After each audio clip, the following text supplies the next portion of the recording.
Strike a Chord, music chit-chat with your host, Valentino. Welcome to Strike a Chord. On this episode, we have Misagh Zamani. Welcome, Misagh. Misagh is a multi-instrumentalist, awesome talent, a number of instruments he plays. It's a pleasure to have you on, Misagh. Welcome. Thank you so much. It's my pleasure to be here. Thanks for having me. Pleasure's all ours. Now, Yep. 3 or 4 years old, it was when you started playing, yeah? Yes, I think. And I what don't was the remember it, but yes. Well, what was the first instrument that you had a love for? What started you on your journey? I think it was tombak, which is a Persian drum, yeah. darbuka. The darbuka, yeah. And yeah, it started with that. And my motivation was just to accompany my dad while he's playing violin. That's right. He was a violin player. Yeah. Was he in a big orchestra, or was he doing just the weddings or things like that, or private functions? Yeah, neither. It was just a family orchestra. Oh, just a family orchestra. Even better. Yeah, just for not a party kind of a thing, and not the orchestra. Because my dad was playing Persian traditional music, and just a normal gathering, family gatherings. Yeah, And that's how you start. Yes. When you started your musical journey and you started playing, was it something that was going to be there all the time, or was it something that when you grew older, you sort of like, you thought maybe this is not on what I'm going to do, or was it always something that I'm going to be a musician and that's it, you know? I never thought that if I'm going to stop the music anytime. Yeah. And maybe by the time I had a little thought about it, maybe it was late already. I know, wasn't it? Maybe, yeah. But no, I never thought about it. Yeah. Because sometimes, when you get older, especially in your teenage years, maybe you look at, the different kids and playing sport, maybe soccer or football or tennis or this and that. Sometimes, kids, especially that from a young age with playing with music, they look at something else and think, oh, maybe I want to change a little bit now. And that's why I'll ask you the question, or was it always music, Because I know I come from a musical background as well, and my father was a musician. And I also started playing at the age of 3, and it was always instilled in me that I'm going to be a musician, But sometimes you see these, other kids playing, sport or doing this or doing that. You want to venture out, and that's why I asked you the question. Whereas for me, it was always music, So yeah. Yeah. No, I think my childhood or maybe a teenage time, I think I was the most boring kid that I was always stuck at home. Maybe I was just always on the instruments, and even I never compared myself, or I wasn't looking at other friends like going out, or doing. I was like, that's not type of a fun that I would like to have. So I rather to stay at home and do other stuff. Really, that was music and that was it. It was committed and that was it. Music and maybe some other stuff as well, but whatever inside, like at home. Okay. Yeah, so you're a very homely person. You were exactly. Very family orientated, yeah? Exactly, that's right. Yeah. You're a virtuoso pianist, yeah? That's right, yeah. When did the piano come into the picture? When was it that you thought, the piano's going to be one of my main things and I'm going to become a virtuoso? Was it planned sort of, or did you sort of like go into it accidentally, or how did that start? What was the journey there? It's very funny story that because I was so passionate about all kind of musical instruments, and I was seeing one single instrument, I wanted to keep it, and I was like crazy about music. And one day I just come back from school. So my only motivation to come back home from school, I was actually doing music. Okay. One day I just come back from school and I couldn't find any instrument at home. And then I was like, oh, where's my santur? Oh, where's my tombak? Where are those? And I realized my dad actually packed them and hide them and asked me you have to learn something academic. Because I was playing by ears, mostly when I started. Yep. I couldn't read music. You have to be you have to learn to be a literate musician. Right. That's right. And I remember when I went for my first lesson or first couple of lessons of my santur, which Mhm. looked like a canoe. Yes, yeah. And I got kicked out from the class by the teacher actually because it was a group class, and then everyone was actually trying to learn note by note. And But you were I playing. was like, yeah, and then, I know this song. I don't need a note, so I can play it. And then I was just disturbing others. That's why my dad told me, yeah, you have to pick an instrument and do it properly. And do it end to end. Exactly. That's why I decided to have piano as my main instrument. Yeah. So with the piano, you were classically trained. That's yeah? right. But being from a Persian background, there's some really rich music there, right? Yep. Did you think about expanding? Well, when you started learning, did you sort of like plan on putting the piano in the Persian music, or how would you combine it with what you know up until then? Did you start doing that, or was it just classical for a few years and then you sort of like? That's right. Yeah. I was very fanatic classical pianist. Ah, okay. Yeah. Okay. And I was like getting mad that if someone asked me, all right, play something Persian or like okay. do something happy and we can just, clap. We want to with you. make dance. Yeah. Yeah. And then I was like, oh, no way. And then when I was just playing piano, I could hear some noise at the background. I was like, everyone, you have to stop. You have to respect the music. And I was like that. Yeah. Okay. And I think it was at the time of one of the teacher I just took some lesson from. He was actually amazing classical pianist, and he, as a Persian pianist, he has started doing this like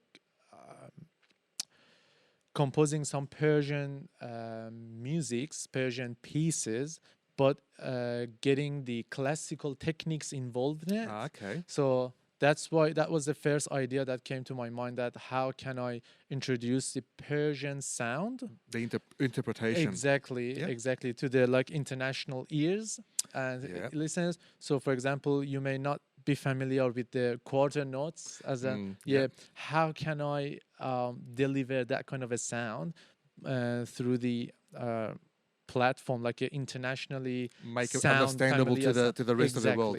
Yeah. And that was the first initial idea that I thought maybe I can start doing something like that and making some medleys from like Persian songs, 3 or 4 of them, but putting lots of classical techniques, crazy techniques that I couldn't even play it myself, Yep.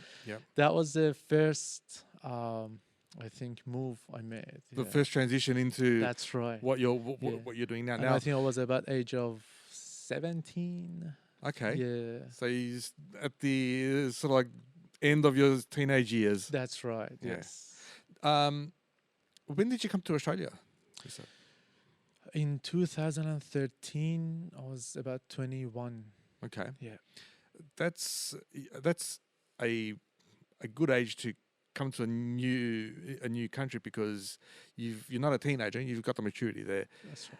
What did you find the hardest musically when you came to Australia? What was the hardest thing you thought, I'm not used to this, musically? What was it that you found a bit hard, or a bit, not comfortable, in music? What was it? Was it the culture? Was it the venues? Was it the academic level? What was that thing that was a bit uncomfortable for you? I think it was a lot of different things. It wasn't only one or two things. From the classical side, like the piano side of it, when I went to Monash University for my study, and I was doing piano and ensemble subjects. For the audition, so I did some crazy, amazing pieces to get into to get accepted for the audition. For the entry for my course. And I got assessed on those pieces, and they were like, it was amazing, and everyone was, wow, Misagh, you did well. And when they were looking at my like notes and charts, I was like preparing, and everyone was asking, did you really play this song, this piece? That's very difficult. That's hard. And then I was like, yeah, why not? Why not? But when it comes to the point of theory, Mm-hmm. or some different other skills other than technique, like sight reading or the counterpoint, harmony, and then I was -0. So it was that was foreign to you. That was something new. Yeah. Exactly, yeah, because I focus all my time on techniques, Okay. something like maybe I can show off with my speed, with my techniques, and this. And then I realized, wow, You still I got a lot to missed a learn. lot. Yeah. Yeah. And that was really hard for me to adapt myself and I start catching up on that area as well. Yep. But again, that was very specific to university and academia Yep. environment. Outside that, especially within the Persian community, classical music is not sellable at all. No one like would listen to it. Yep. And I was very fanatic and About that. yeah, serious about the classical, and everyone was asking me, we have a wedding, so why not to come to our wedding And to play. No way, I'm not gonna do that. And then I think it took about 1 or 2 years, and I realized, no, I have to give up. That Yeah. converted you. Exactly. Because I know, and the reason I ask you this, and that question, because I know when in Europe or in Iran or something, they have a different level, a different structure, a different level, a different perception of what a musician is, or you know. And if you're classically trained there and you're at that level, you come here, and the normal people that are here, they only listen to music either at a wedding or at a show or a concert or something, and they listen to something that's popular, you know. That's right. And I think, oh, you play piano? Oh, yeah, come and play, you know. Hmm. But it's not like that, and it's a different perception. And you've come from a background where it's a musical family. Your dad was, you know, guiding you and everything, and then you've come here and I'm going to play weddings. It's like, Yeah. you know, what's going on, you know. And I understand that, because I used to play weddings, and I wasn't a fan of playing weddings, but you get converted. And Exactly. there's beauty in that as well, you know. You get to play different sort of music with probably different people, and it's a different dynamic. But when you're coming from, you know, you're playing all these instruments, and you're playing, you know, piano at that classical level, and you come here and you think, no, I'm not gonna play weddings, you know. And it's exactly that was the case. That's right. And it's still not my 100% thing, but I've been doing it. I have to survive. You know. That's it. There's a beauty in that as well. yeah, You do enjoy that, but there's also, you know, your own personal goal of where you want to be. You know, what you want to achieve, where you want to go. You know, apart from the piano, there's also, you play the Persian flute. Yeah. Yes, some kind of a flute. Some kind of a flute. Yeah. Give us a bit of a background about that. What is it what is that instrument? How have you adopted that instrument? Okay, so the woodwind instruments I play is I'm not very proficient on the Persian ney, not the On ney, actual yeah. one. Yeah. But the other instrument I think you're referring to is the duduk or The duduk. balaban. Yeah. The That's duduk. actually originally Armenian instruments, That's right. which also Azeri and Turkish people also Correct. having it, Yep. and as a balaban they call it. Yep. And Kurdish people also have the same instrument. They call it narmeney. So one instrument in okay. 3 different names Yep. with 3 different culture. But originally this instrument 3,500 years old, and I believe people got introduced to this instrument by Yanni in the one of the concert that Yanni introducing this instrument. And he Everyone made it a was, bit more it's- popular. Exactly, that's right. And how I started playing duduk is when I was living in Turkey, I was living in Turkey for about 2 years. Okay. Yeah, before I come to Australia. Ah, whereabouts in Turkey? It was a small city called Niğde. Okay. Yeah, and I had no piano, I had no instrument, and after a couple of months, I was just getting crazy with no music. What should I do? What I Getting shouldn't. agitated. Exactly. I found a music store. I went in there, and then at that time, it wasn't any kind of a smartphone or internet data kind of thing Yeah. to search and look at what is happening. So I just went into the store with the paper and pen. All right, what's that instrument? And Yeah, you wrote it this one, down. this one, this one, this one. I just made a list out of all the instrument that store was selling. Yep. Yeah, come back home.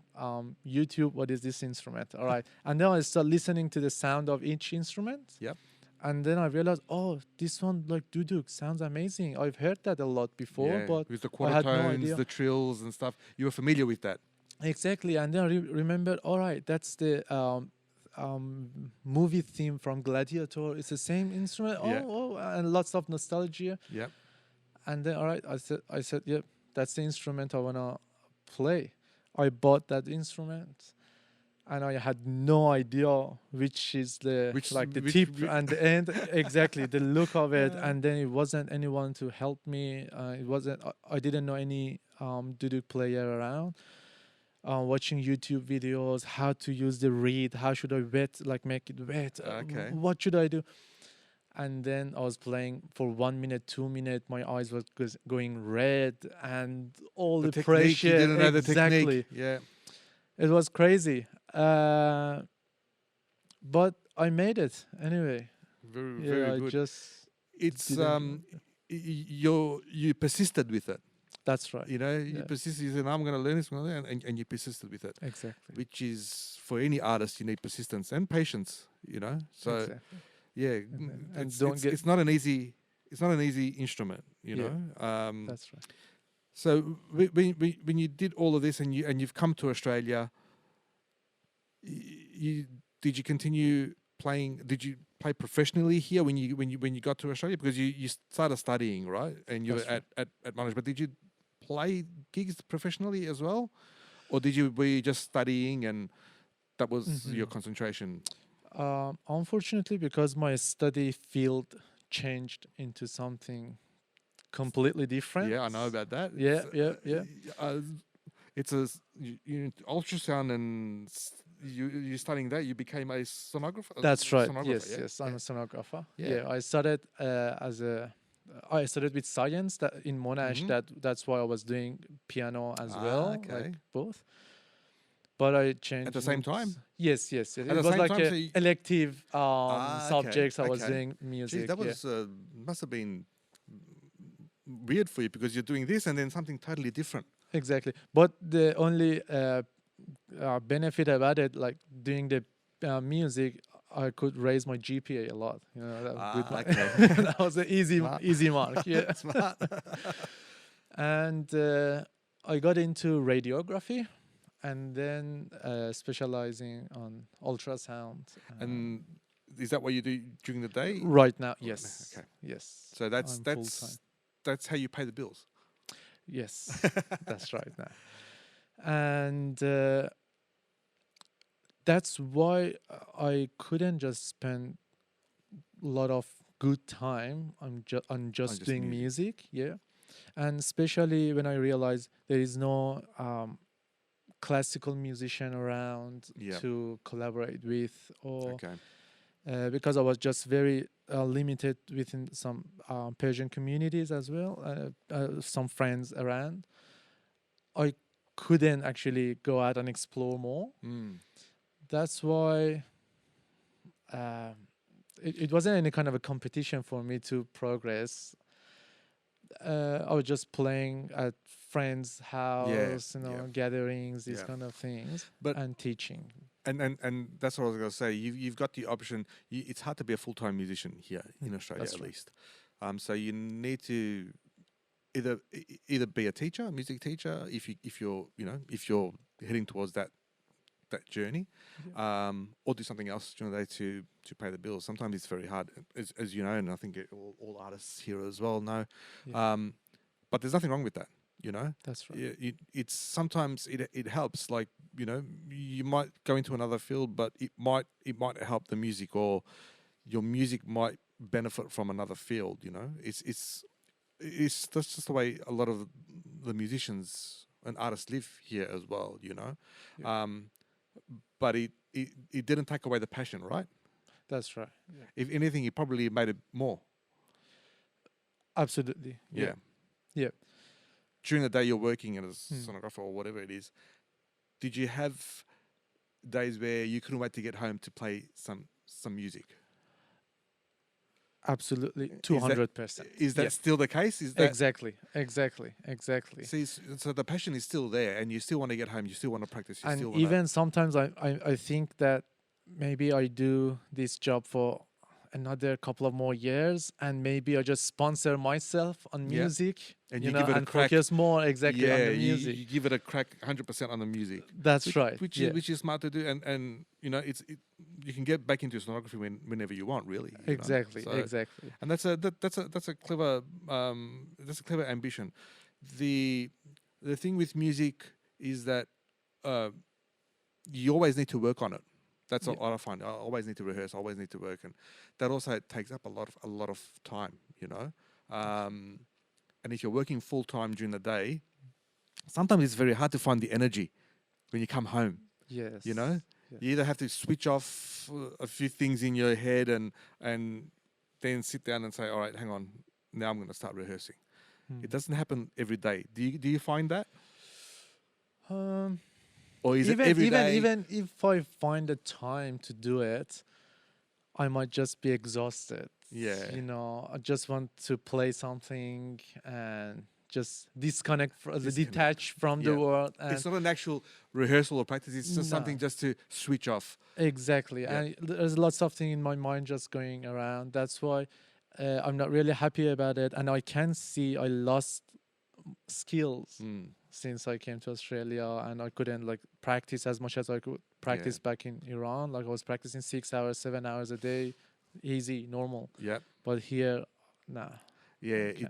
it's hard, and that plays with your mind too. You know, am I still good enough? You know, you think, am I still Yes. good enough? Am I, you know, can I actually, if I was to do a show in a month's time or next week, or do a gig, am I going to be able to do it because I haven't spent all this time? You know, then you start to doubt yourself. You know, And now even I started comparing myself with the friend that we started doing piano together, but he just kept continuing and he's amazing. yeah, And then I look at like his videos, lucky him. yeah, he like, plays like with your it- mind. Yeah, and you Yeah, think, oh, exactly. you wish him all the best, but you feel that maybe you've lost a bit of that. That's right. You know, but sometimes you don't have a choice, and sometimes you just got to work with what you've got. Exactly. I think I myself, I've been into different, different areas, which wasn't music to, obviously support families and mortgages and stuff like that. And I had the same feeling, you see these people, they're playing, That's right. but you're getting up again tomorrow at 6 o'clock in the morning, and you're going to work, and you're coming back, and you're fighting the good fight, but the passion's always there. And I think I want to know what stimulates you, what makes you come home and then go and play either the piano or whatever it is that you play. How do you inspire yourself after you've come back from work, or in general during the weekends or anything when you get to play an instrument? How do you inspire yourself? How does Misagh say, all right, now I'm going to go and play? Because you can't just go and play, you have That's to inspire right. yourself. How does that happen? First of all, just maybe for the last 2-3 years, I started listening to all kind of musics. Okay. And get an idea, all right, how to make the sound of these, that, and always music just playing at the background, whatever Okay. I'm doing. Yeah, Subliminal. It's Exactly. unconsciously, it's getting fed. that's right. and I hear something, I realize, oh, okay, why not I use that in my own music? When I listen to something, I just quickly save it. All right, I And want you to see where it make is, that what kind of numbers, what minutes, and that's right. All right, I want make this sound in my own on my own style, like combine it. How that happen? So I want to go home and just put it on my on the piano or on the computer, my software or something. an experiment. Let's see. Yeah, exactly. Okay. It's mostly most of the songs are actually maybe I've done so far. They were all just experimentally. Yeah. It wasn't intentionally composing or doing that music for Okay. a purpose. I just started to trying some of my sound samples Yeah. or like the, combining two different instruments to see how does it sound like, and then I ended up with something. I said that sounds nice. Why not publish it? Yeah, and it's good that you delved into this, because I was going to ask you about the composition and arranging. And when that happens, and when you mix these instruments, is it always what you expect, or sometimes you think this is not quite right, or is it more of the times, yeah, it's what I expect? You know, when you start putting these things together, when you start blending, No, never. Never is like it's I never get what you what I expect. expect. Yeah, But that, but all the time I get surprised that all yeah. right, I wasn't expecting this, But but it's that turned out sounds better. amazing. Yeah, what? Yeah, Yeah, not yeah, that bad. Yeah, yeah. and and never satisfies me. Actually, I'm thinking like I can hear all the sounds in my mind like with this level of quality, Yeah. but whatever I do, I can achieve that, and then I get, You get a bit disappointed yeah, sometimes. You think, why can't I get? exactly. But But when I come back to the same song about after a month or two, I yeah. realize no, sounds good, So not it's not bad. Yeah, Yeah. exactly. Yeah, yeah. I have those journeys as well. You think, oh, it's not going to work, so then you let it go, and sometimes I know. Last week I listened to something I recorded 2-3 years ago, Mm. and I thought back then I thought, nah, this is rubbish. I listen to it now and I think, actually, that's quite good. I'll just pick that and that and that, and I'll put something else together and I'll That's add right. to it. It's funny your perception at that point in time. You know, sometimes you're in a different space, in different headspace, and you're listening to something different, and your perception is going to be different. Whereas maybe a week later or a year later, you listen to something totally different, and then maybe that comes back and you think, oh, that sounds okay, you know, and then you work with it. And that's all the part of the musical journey, you know. That's all part of Exactly. that journey, you know. That's right. Your father was a violin player. That's right. Did you ever play the violin? Yes. Yeah. Yes. And you play the violin now as well? Yes, but not professionally to perform. So I use in my recordings. Okay. Yeah, Okay. but not that. Because I know I've heard it, and that's why I'm asking you. Oh. You know, so and I hear those quarter tones, and I hear those influences which I love. You know, and I think, you know, there's no other way of sort of like interpreting that unless you actually grab and try and play the instrument. You know. Now, violin is not an easy instrument, right? Not at all. When did you start playing the violin? Was it still at a young age, or was it later on? Like I would say violin, I think it was one of the first instruments I decided to start learning it academically, maybe Yep. like when I was about the age of 8 9 I Okay. think, and I just took 1 month lesson like 1 month Okay. 2 months, something like that. But at that time again, I haven't had that maturity or something, to stick to it. I just gave up.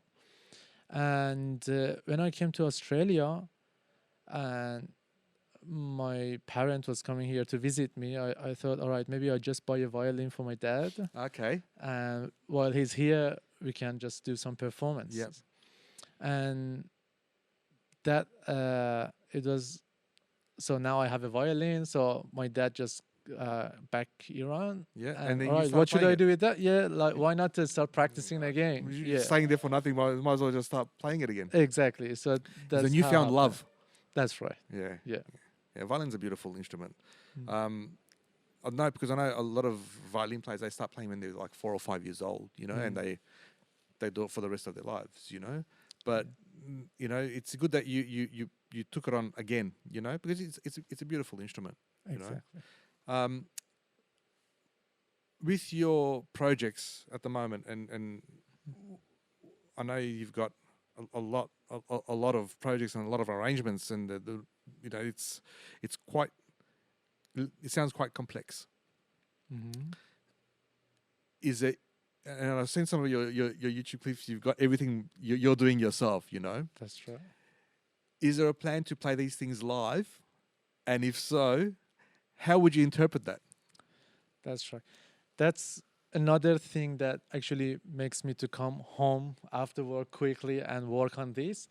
That I'm trying to find a good way to compose some pieces that I can actually use multiple instruments Mm-hmm. and play them live. Yeah. But I have to somehow make a kind of a sequence or something, give it a little bit of a time in between to switch between instruments and Yeah. how to do it. Um, I was thinking of doing the looping kind Yeah. of a thing as well. Yep. There's nothing wrong with looping. There's Exactly. nothing wrong with looping. You're playing it and you're looping it, right? That's right. So, Yeah. This is and what I I do it was sometimes. exactly. This is what I was thinking of doing it, and I start practicing on the softwares Yeah. and how to do it. It's okay. It's doable, but still, my brain want just start making lots of melodies, lots of chords and harmonies. So You're I going cannot into fit recording mode, not Yeah, into performing mode. You're into recording mode. Yeah. I cannot fit it in a like 4 measures Well, or yeah. 8 measures of the looping. I want more out of it. Yeah. You know, I think a lot. I think complex. Yeah. But now these days, music are going more towards the simplicity. They want Yeah. just that kind of a very minimal That's right. kind of a thing. I still have to. I'm still trying to Adapt to that sort of performance, Yeah. live performance with and see how can I do it. Yeah. You know, that's why I have to have my laptop already pre-recorded. Just do Yeah. the sequence and play the main instrument live. It's not easy. Even that is not easy because it's all about timing and knowing when, right? Knowing when to put That's this, when to put that. And once it kicks off, you can't stop it, right? Live. Once it starts, that's it, you know?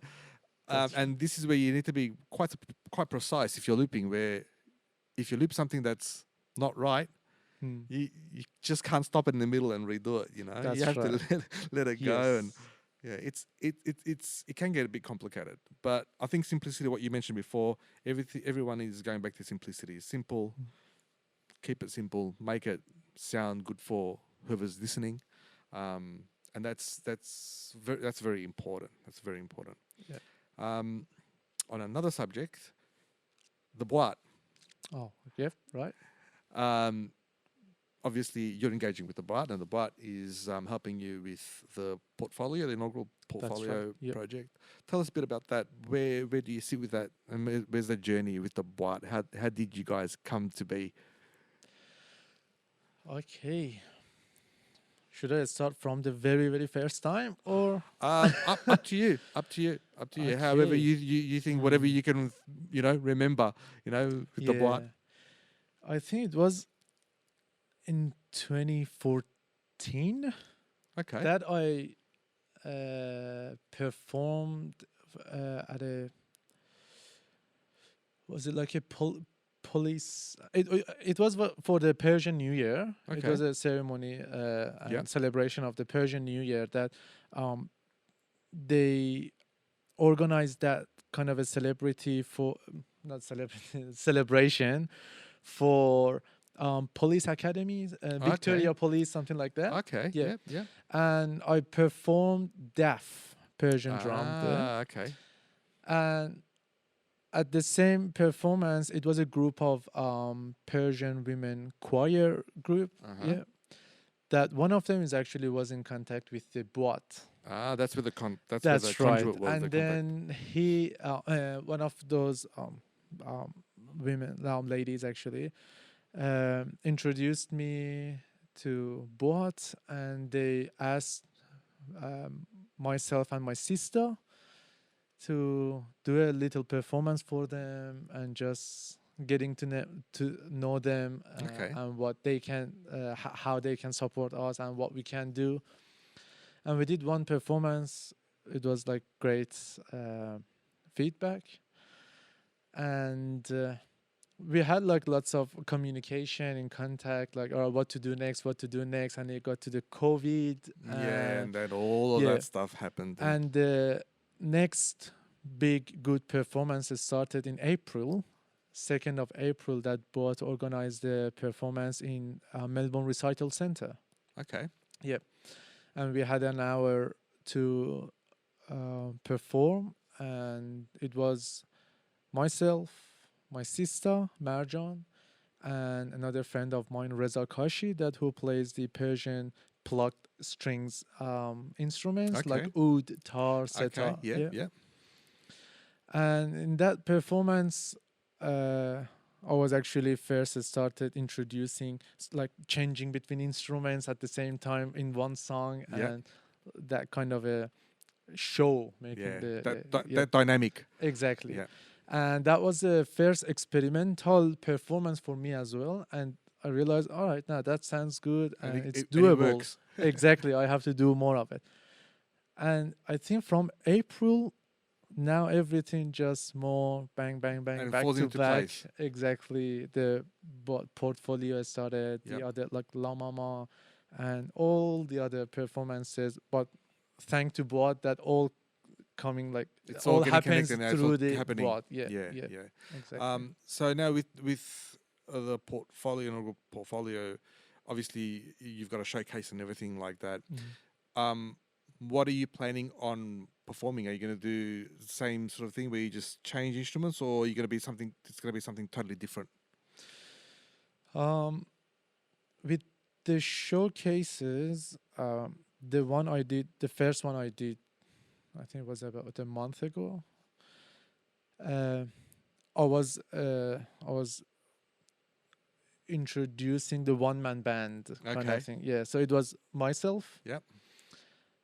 I switched instruments, but I tried to introduce different instruments, different musical instruments by themselves. That's it, and some with the backing track with the laptop, and also try to involve other idea, like, for example, let's say if Mozart was born in Iran, how would compose this music? And then I was playing a different outlook. Yeah, that's right. And then I played that specific song in a Middle Eastern way. This is I wanted to get a feedback, to see how people react to that. But I was told for this next showcase, which is going to be on October 6th and 7th, I was told maybe make a band for that one as well. So on 7th of October, I'm going to perform as a band, so with other 4 musicians. Yeah. And is that exciting? Yes. It's a bit more it's less stressful because you don't have to play everything, right? Exactly. But the arrangements are different too. That's right. Yeah, definitely. So what are the other members? The other members are still Reza Kashi, who plays oud, tar. And there is another. So Negar is another musician who plays kamanche. Kamanche. Yeah. Yes. Yeah. And she's actually a singer as well for the band. So kamanche is a vocal great and a instrument. kamanche. Yeah. Fantastic. And the other musician for this performance is Farid, who plays daf. The Persian drum. The frame. Frame. Yeah, that's right. And 4 of us and actually. That's right. Yeah. Awesome. Are you excited when you get to play in a band? Like, does that, because it's a different dynamic. Exactly. Right? Exactly.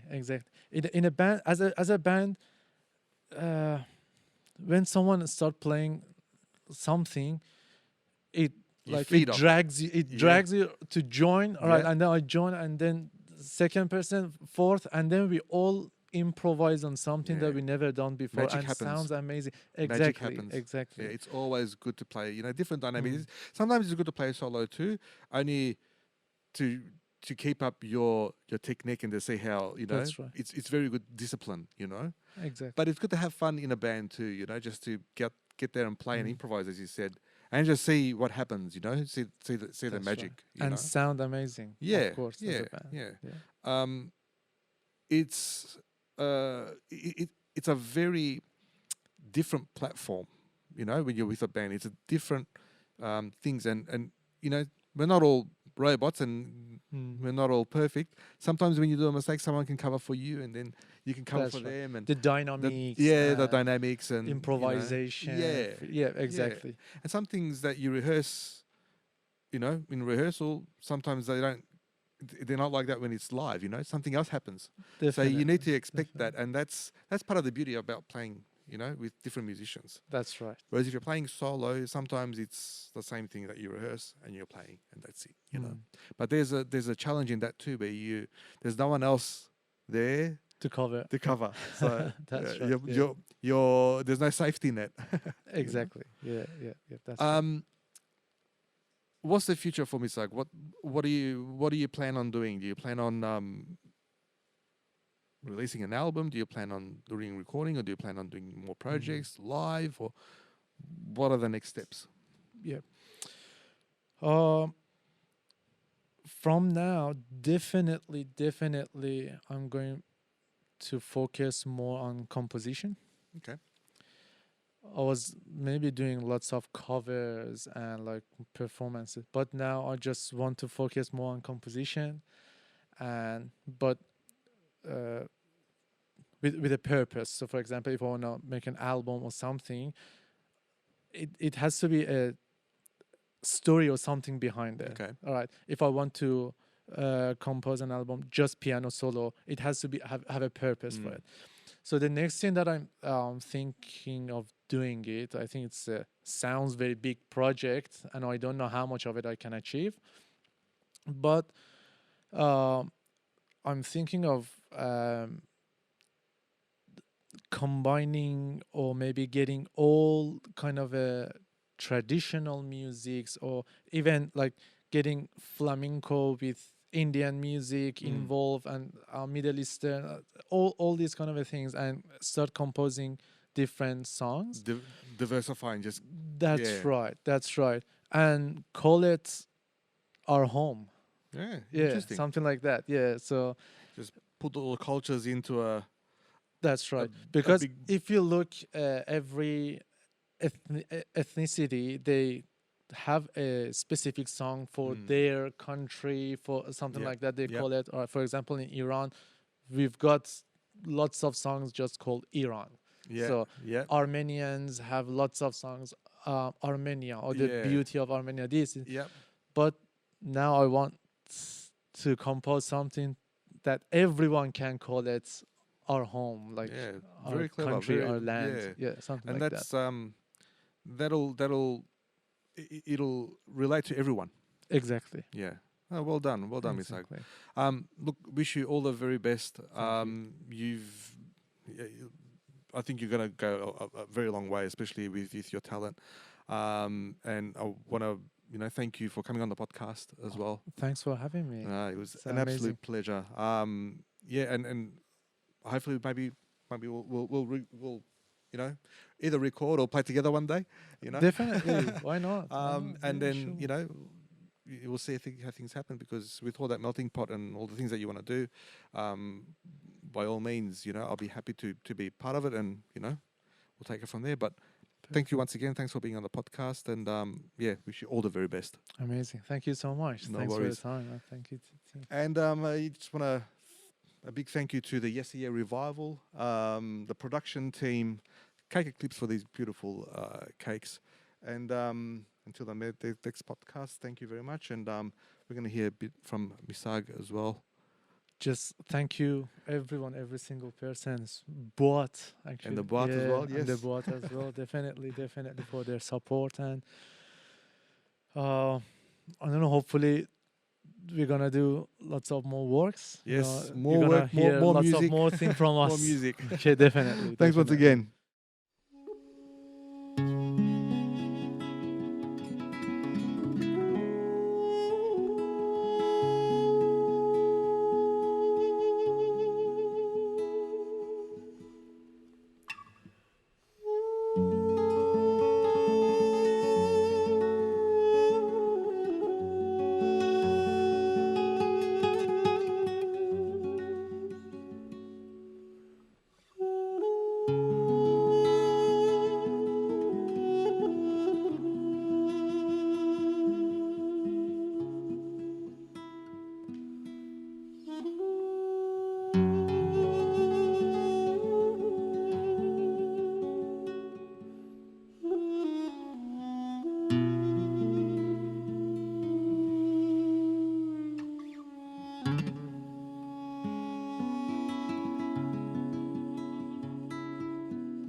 Well done. Hope you enjoyed the Strike a Chord podcast. Be sure to visit valentinoflamenco.com to access more podcast episodes, news, and other projects that I'm currently working on. Thanks for listening and watching.